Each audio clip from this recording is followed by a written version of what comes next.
আমি এসেছি next gen media একাডেমিতে। এখন আপনাদের সামনে যে মানুষটি কথা বলছে, এমনকি তিনি একজন দেশের সম্পদ, দেশের মাটির সম্পদ। তিনি একজন কবি, সাহিত্যিক। তার কাছে চলে যাব, আপনাদেরকে বিস্তারিত তুলে ধরবো আহ, তার যে গুরুত্বপূর্ণ বক্তব্য তার কাছ থেকে আমরা জেনে নিব। ততক্ষণ আপনারা পাশে থাকবেন। এখন আমি চলে যাচ্ছি তার কাছে। আসসালামু আলাইকুম। ম্যাডাম কেমন আছেন? জি ভালো আছি, ভালো আছেন? জি আলহামদুলিল্লাহ ভালো আছি। তবে দর্শক, আজকে যে মানুষটি আমাদের এই শোতে ইনভলভ আছে, জড়িত আছে, এমনকি যাকে আমরা দাওয়াত দিয়েছি, তিনি খুব দূর থেকে এসেছেন। তার বাড়ি নরসিংদী, আমাদের দেশের সম্পদ। খুব গুরুত্বপূর্ণ লেখালেখি তিনি করেন, দীর্ঘদিন ধরে লেখালেখির সাথে তিনি জড়িত আছেন। এখন চলে যাব তার কাছে, আপনারা ততক্ষণ পাশে থাকবেন।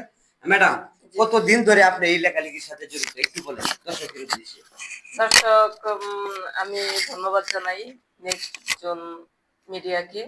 আজকে এখানে উপস্থিত হয়ে আমি গর্বিত। আমি প্রায় দীর্ঘদিন যাবত আমি লেখালেখির সাথে জড়িত। আমার কত বছর? অনেকগুলা প্রায় 15 বছরের মতো এরকম। আচ্ছা। তো আমি দীর্ঘদিন যাবত কবিতা এবং বিভিন্ন সোশ্যাল মিডিয়াতে লেখালেখি করি। তো সামনে ইনশাল্লাহ আমি একটা বই প্রকাশ করব। আচ্ছা, একটা প্রশ্ন না করলে না, কোনো কাব্য কিংবা কবিতা এখন পর্যন্ত কি পাবলিক প্রকাশ পেয়েছে? না, তেমন ভাবে প্রকাশ পাই নাই, তবে আশা করি ভবিষ্যতে হবে। হবে। আচ্ছা, লেখালেখি নিয়ে আপনার ভবিষ্যৎ পরিকল্পনা কি, একটু বলেন।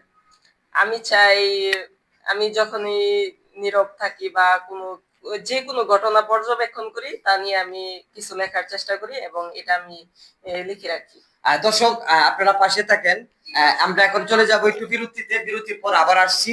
ততক্ষণ আপনারা পাশে থাকবেন।